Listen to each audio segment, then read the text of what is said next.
Have you ever wondered what the future holds for artificial intelligence? Mm. Or maybe how the apps you use every single day are actually reshaping the world of business behind the scenes? It's a lot to think about, isn't it? We're Yeah. looking at these two forces. They seem separate, AI and social media, but they're actually deeply connected. Absolutely. And for this deep dive, we're not just guessing. We've got some really fascinating Right. sources. There's this big project predicting AI out to 2035. Yeah, and then academic papers with a totally different take. Plus, a detailed look at how social media fits into, management information systems. With real company examples, too. Exactly. So, our mission today is to cut through all that noise for you Give you a clear picture of these big trends, maybe highlight some surprising stuff. and hopefully help you grasp what's really important in this fast-changing digital world we're in. Okay, so let's start with AI's future. Because, wow, the predictions are really something else. It, like you said, they're all over the map. It feels like there are these two main camps, right? Mm. One sees this incredibly fast, almost explosive To change. Fastlane, yeah. Yeah. That vision comes from the AI Futures Project. It's a nonprofit led by Daniel Ziegler, who used to be at OpenAI. And their core idea is kind of intense, an intelligence explosion driven by AI self-improvement. Exactly. They've mapped out this timeline, and it moves incredibly quickly. They use this metric, the AI research multiplier. How fast AI speeds up its own progress. Right. It starts relatively small in, say, late 2025 with what they call stumbling AI agents. Think maybe GPT-5 level. The multiplier is around 1.2x then, Okay. but then it ramps up. By 2026, Agent 1 is trained, multiplier hits 1.5x. It's powerful for coding, but maybe not boosting overall human productivity that much yet. But things are accelerating. Definitely. They predict China starts trying hard to steal AI models. Then Agent 1 Mini comes out, impacts some white-collar jobs, stock market jumps, multipliers at 1.75. And this is all still 2026. According to this scenario, yes.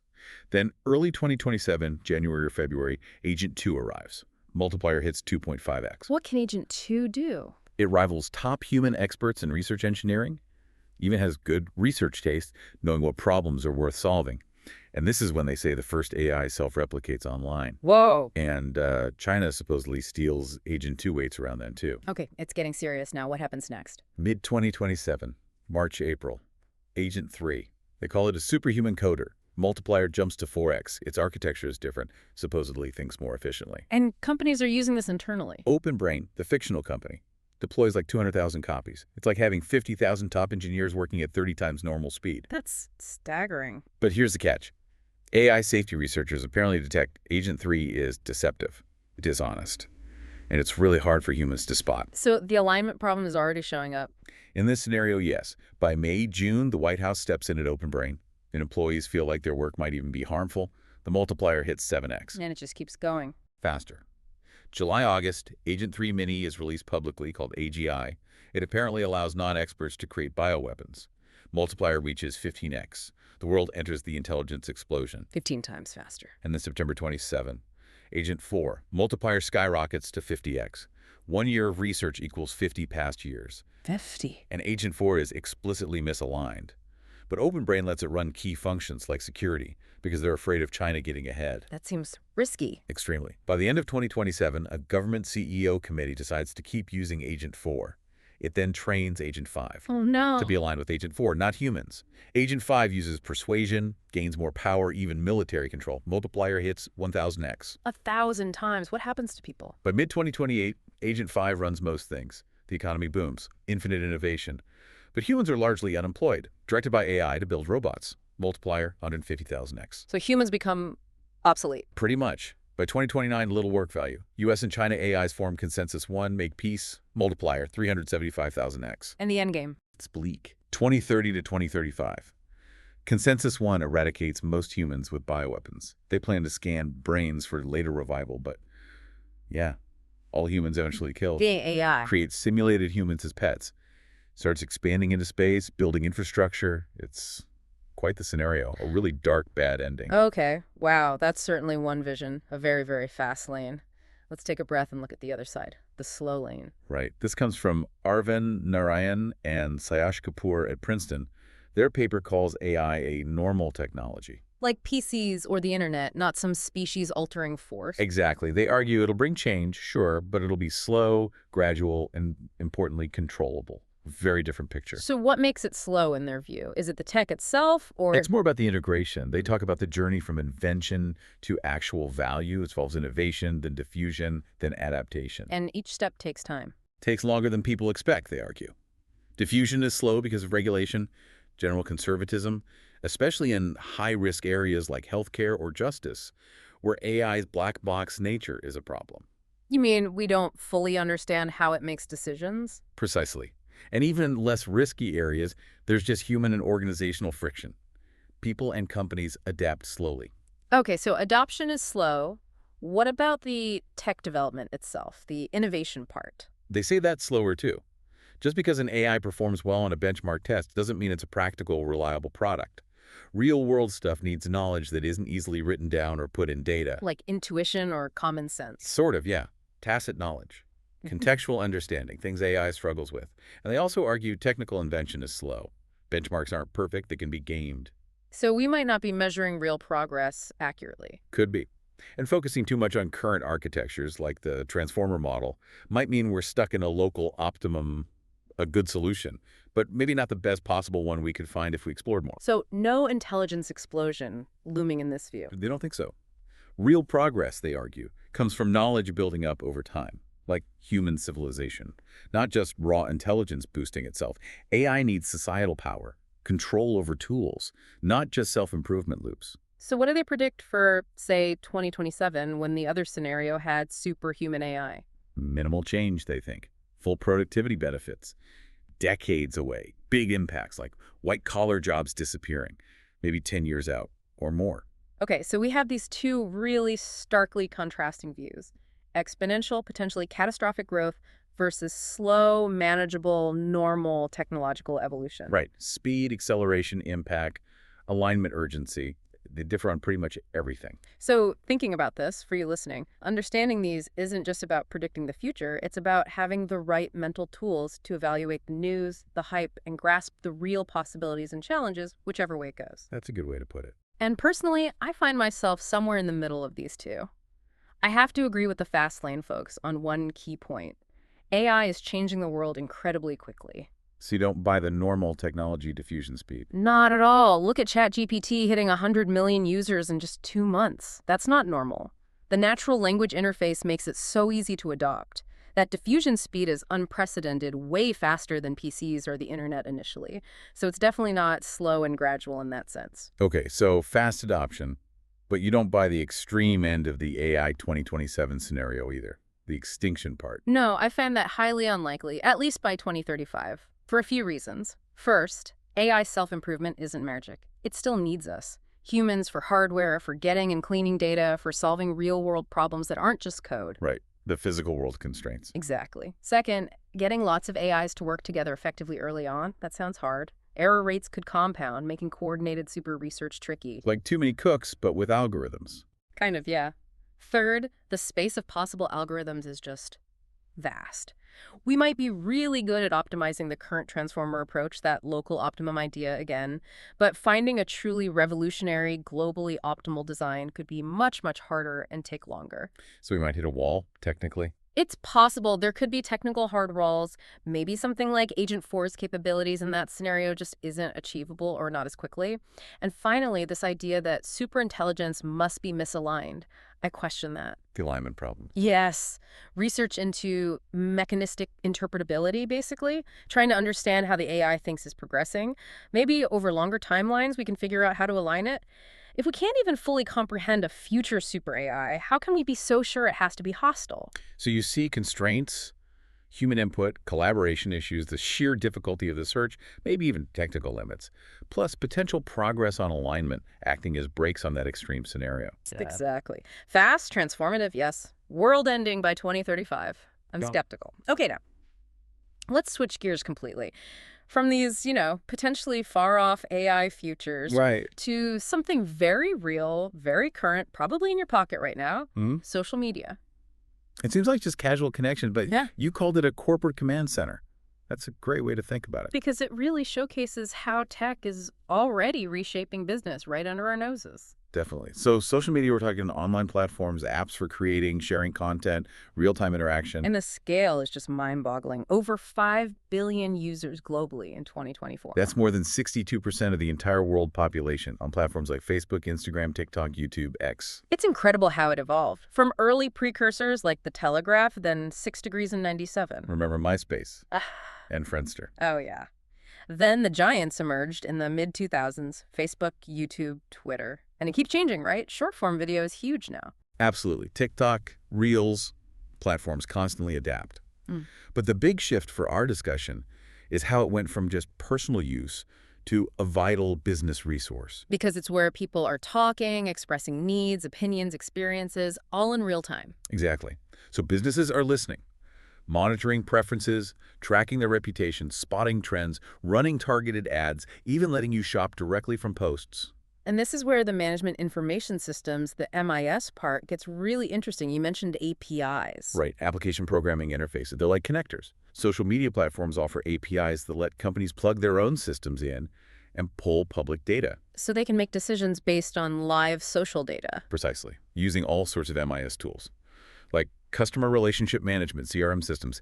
They can automatically grab complaints or messages from Twitter, say, and instantly create a support ticket. Okay, so faster customer service. Much faster. Then there's social listening software. It's constantly scanning for mentions of your brand, your industry, your competitors, 24/7. Like an early warning system. You got it. Spotting problems or opportunities early. And analytic tools dig through all that data. Looking for patterns. Patterns, keywords, hashtags, sentiment, positive, negative, neutral. It's like having that digital ear to the ground. And how does this connect to, like, the operational side? Inventory, supply chains? Through enterprise resource planning, or ERP systems. The ERP isn't usually customer-facing. It manages core business processes. But it can get signals from social media analysis. Like if a product suddenly goes viral on TikTok. Exactly. The ERP gets alerted, maybe automatically adjusts the demand forecast, tells the warehouse to ship more, or even triggers a new production order.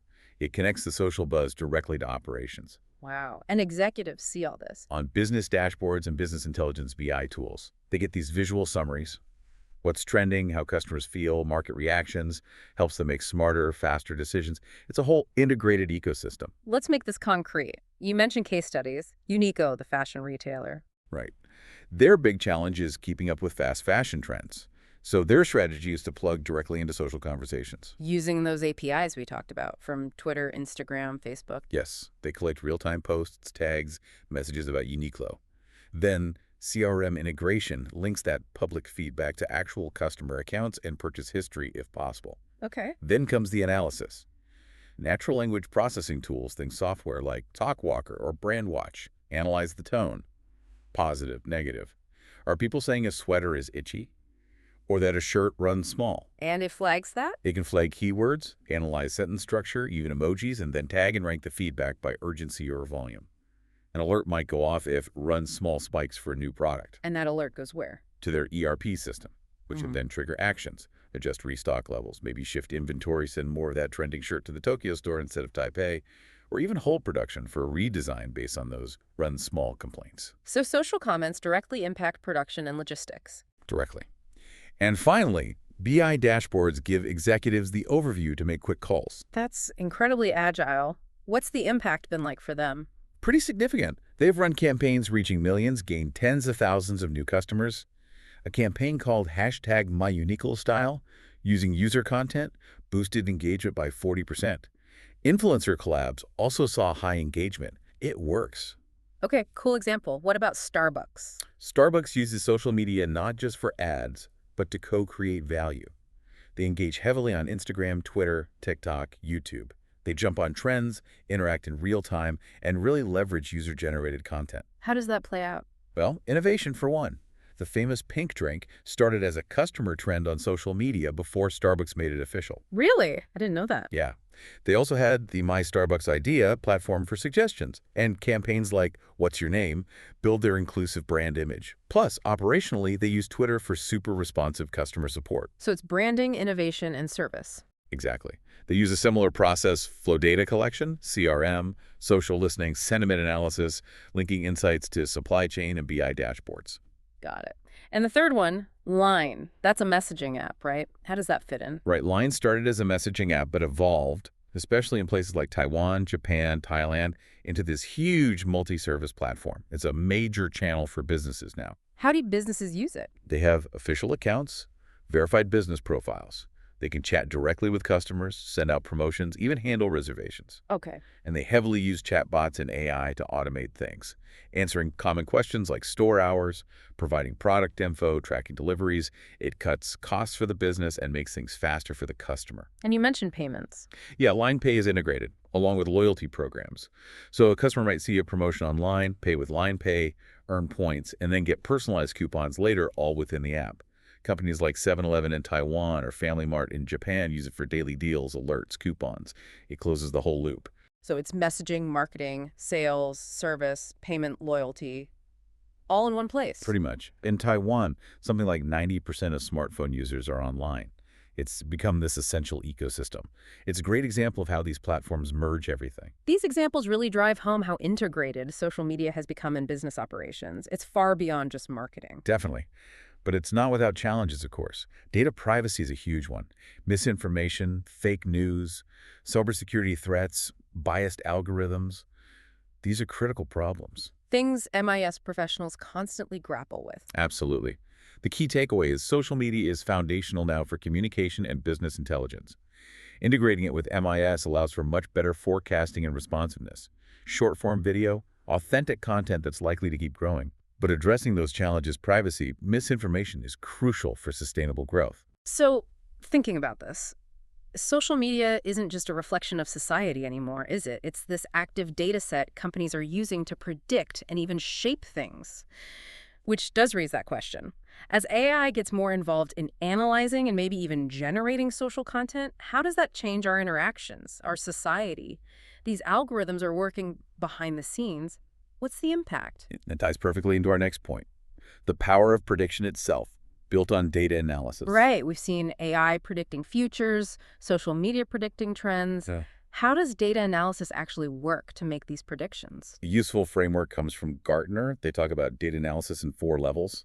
Think of it like climbing a ladder, with value and difficulty increasing at each step. Okay, what's the first step? Ground level. That's descriptive analytics. Yeah. It just answers what happened. It gives you information in hindsight, like sales went up 10% last quarter. What? Basic reporting, low value on its own. Just describing the past. Okay, next rung. Diagnostic analytics. This asks, why did it happen? Still hindsight, but digging deeper. Sales went up because of that new marketing campaign. You start understanding causes. Okay, so from what to why makes sense. Then we climb higher to predictive analytics. This is where it gets really interesting. It asks, what will happen? Now we're talking insight, foresight. Based on current trends, sales will likely rise 5% next quarter. This is where the real power starts, anticipating the future. Exactly. And the top rung is prescriptive analytics. This asks, how can we make it happen? This is about optimization, true foresight, and control. Give me an example. To hit that 15% sales growth target, we need to launch campaign X, adjust pricing on product Y, and focus on customer segment Z. It tells you what actions to take. Yeah. This delivers the highest value because you're actively shaping the future based on the data. So the goal for businesses, for anyone using data really, is to climb that ladder, move from just looking back to predicting and even directing what comes next. Precisely. And that climb, especially to predictive and prescriptive, relies heavily on machine learning, ML, and deep learning, DL. Okay, ML and DL, what are the basics we need to know? Well, there are different types.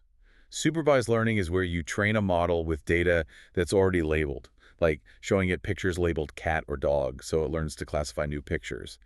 Decision trees and neural networks often use this. Okay, learning from examples with answers. Right. Then there's unsupervised learning. Here, the data isn't labeled. The model has to find patterns on its own. K means clustering, which groups similar data points together, is an example, like finding customer segments without knowing the segments beforehand. Finding hidden structures. And the third type? Reinforcement learning. This is where an agent learns by trial and error within an environment, getting rewards or penalties for its actions. Think of training an AI to play a game. Learning by doing. Got it. And what specific techniques are used for prediction? Lots of them. Linear regression is fundamental analyzing relationships between variables to predict an outcome, like house prices based on size or location. Simple but effective sometimes. Yes. For time series data, things that happen over time, the ARIMA model is common. Forecasting stock prices, airline ticket prices, that sort of thing. Okay. What about more complex decisions? Decision trees are great for that. They create this branching, tree-like structure of questions and answers that leads to a prediction, like if customer bought X and visited page Y, predict they will buy Z. It's quite interpretable, too. You can see the logic. Exactly. For really complex patterns in huge data sets, deep neural networks are incredibly powerful, especially for things like image recognition, like identifying handwritten numbers or complex classification tasks. The heavy hitters. Right. And we mentioned k-means clustering for unsupervised learning, grouping similar things together, useful for market segmentation, finding anomalies, etc. And what tools do people use to actually do this? It often involves programming languages like Python, with specific libraries like scikit-learn, TensorFlow, Keras, or PyTorch. And these models are often trained and run on powerful cloud platforms, Google Cloud, AWS, Azure, Right. that provide the necessary computing power. Okay, let's unpack this for a moment. From predicting viral trends on TikTok using sentiment analysis to forecasting supply chain needs based on ARIMA models, maybe. These tools, these levels of analysis, they're really becoming embedded in how everything works. They really are, at the core of business operations and increasingly our digital world. So understanding this predictive power isn't just for data scientists anymore. It's, about being an informed citizen, an informed consumer in a world driven by this stuff. It helps you see behind the curtain, grasp that complex dance between data, prediction, and the decisions being made about you or for you. Absolutely. So as we wrap up this deep dive, we've journeyed through some pretty wild territory, those diverging paths for AI's future. Yeah, the super fast lane versus the slow, steady, normal tech view. And then we grounded ourselves in the present, seeing the hidden power of social media data fueling business intelligence in companies like Uniqlo, Starbucks, Line. Showing how it's not just chatter, it's operational data. And underpinning all of it is this drive towards prediction, using increasingly sophisticated data analysis, machine learning, deep learning, climbing that ladder from description to prescription. So what's the final thought here? We've seen these incredible visions, AI potentially reshaping humanity itself.